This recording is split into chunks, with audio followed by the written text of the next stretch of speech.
We're at Advent time that brings up many themes for us to reflect on, to give us guidance as we prepare for Christmas. But we're mindful that in every life and in every age there are transitions. This may be more obvious at certain stages, at certain times, such as the present, with the coronavirus pandemic. There are many attempts to contain it, to control it, and to come up with a vaccine to deal with it. Some are ready to make a vaccine available that offers hope. But we live in Advent, which is also a time of transition. In the church year, we prepare for Christmas with this season.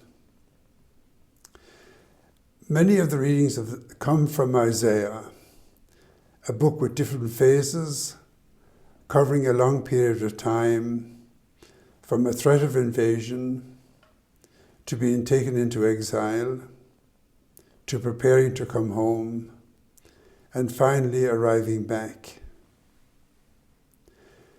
But in that there were many disappointments. However, the message was to retain hope in the midst of the challenges, the change and the transitions they encountered.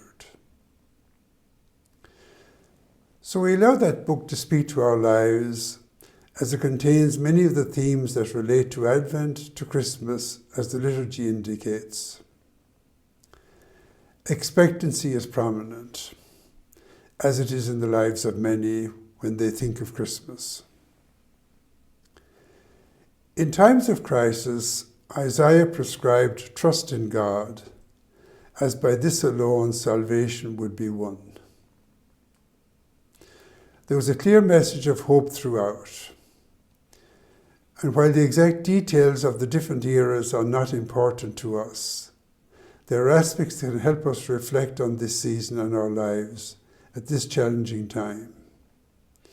A book that covers a long period of time, but brings up familiar themes that are still relevant now.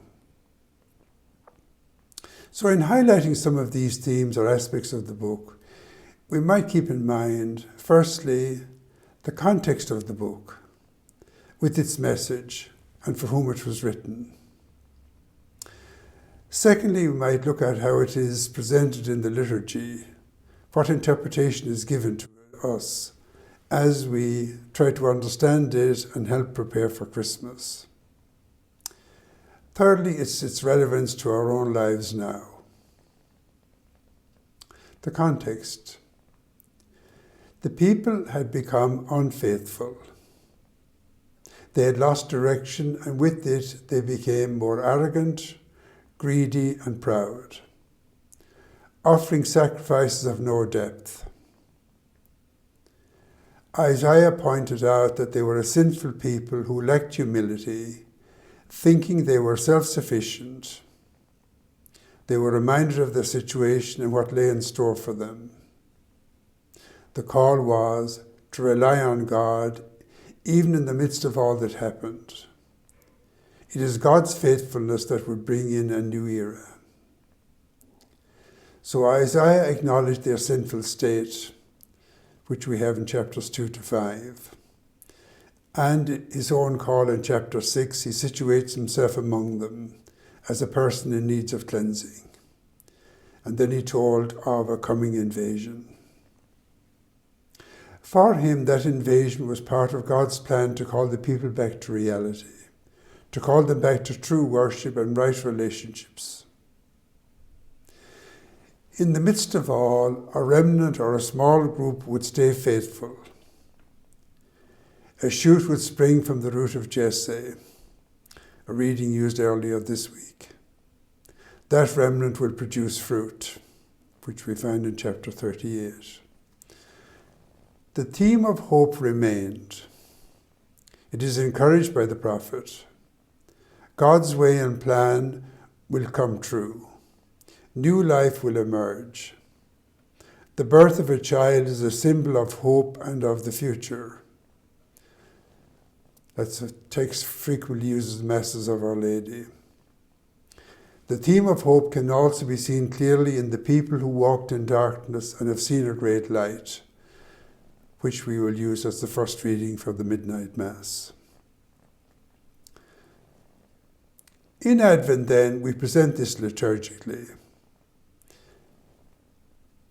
It's presented to us in our preparation for the coming of Christ into the world.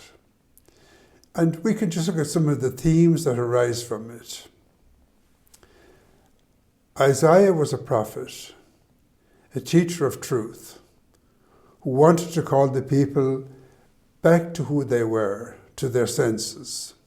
But they were to trust God in the midst of all that and retain hope. Important themes in Advent and in our lives. God wanted to bring them to repentance and to reliance on God. They would be humbled by invasion, but a new era would come with new leadership that was upright and just. So we might say, what's the relevance of Isaiah now? The themes in Isaiah that are part of Advent and of our time still ring true.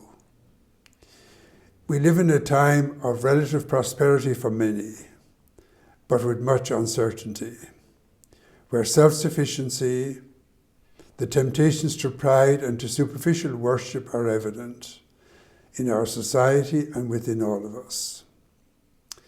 There is a desire for the quick answer to alleviate the anxiety so that we can return to what we call normal living. Increase in wealth, among other factors, has led to decline in religious values and practice, as well as to loss of direction. Wanting a meaningful Christmas can mean many different things, but it may give little space to Christ. Many of the prophetic messages of our time do not inspire much hope. Indeed, a lot of them are more about doom and gloom. New temples have been found where much time and energy and even money is given or spent. Less time is given to the temple of God. False and empty worship is evident in many places. There is a reluctance to think long-term or enter commitments of that kind. There is little awareness of the invasion that may come with changing circumstances. So we can say that as church and as members of church, we are in a vulnerable situation where the same factors can have an undue influence on us. So the challenges to conversion, humility, and to rely on God are still there, and that is part of the ongoing human story. There's a call to acknowledge our need of God. Living in the midst of uncertainty means that hope and trust can be weakened. The impact of recent events has challenged the credibility of many institutions, including the Church, and all of us have been affected by it. Despite all the difficulties, challenges, and criticism, we are called to conversion and to fidelity. Short memories with a selective focus bring their own pain. Short-term goals can lose the bigger vision. That is the world in which we live and work. Perhaps like the prophets, we may wonder if anyone is listening in the midst of it all. But God is faithful. This is our Advent, our time of service, of waiting, and of preparation. Our watchfulness and our readiness is allied to a faithful God who will come.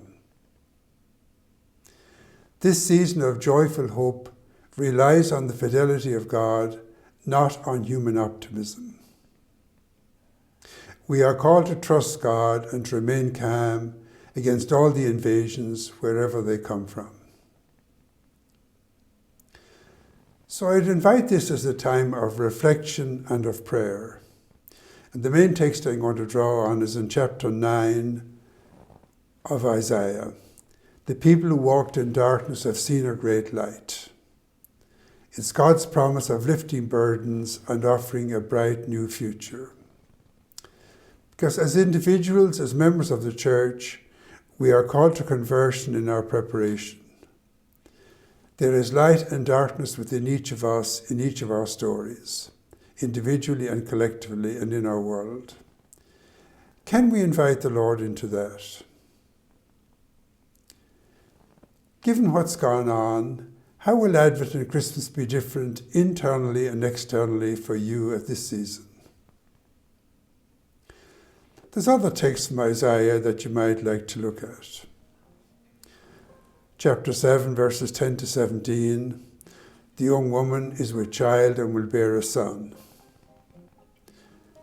The beginning of Isaiah 11, a shoot shall come from the stump of Jesse. It's an offer of a new hope. So you might take some time to stay with us, to pray with those, and to let God speak to you through them, because they are a message from the past, but they are currently relevant, and we let God speak to us through them.